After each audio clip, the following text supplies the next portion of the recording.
One of the most confusing line items in vendor remittance is the provision for receivables. And to understand what that is, we first need to understand how Amazon collects money for things that they believe the vendor owes. Amazon uses what's called a deduct from payment, and that means when they pay you for a purchase order, products that they have ordered from you, they're going to deduct from that payment any money that they think you owe them in return for sales discounts, quick payment discounts, freight allowance, damage allowance, and basically anything else that's on their receivables list.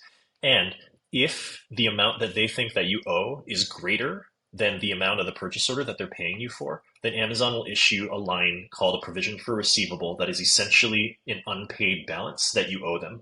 And they're going to debit against that balance for each additional purchase order that you submit that they pay you for until that balance goes away.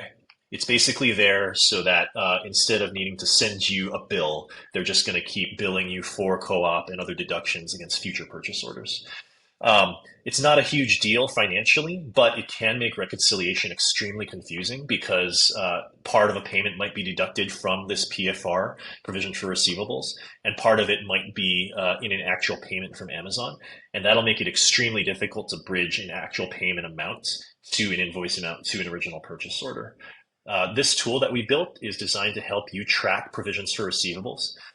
Every time Amazon issues one, the idea is that that provision for receivable deduction will be a large negative number. Here you can see this one is for $24,000, and that means that Amazon believes that you owe them $24,000 more than they've paid you or that they owe you in the near future for purchase orders. And so for the next however many purchase orders, until Amazon has billed for 24 grand, they're going to just deduct from this amount. And then once they've deducted or paid for a full $24,000 using this PFR, then they will start to issue payments again. And then you would start to see line items like this, where the original PFR starts to have an actual credit against it.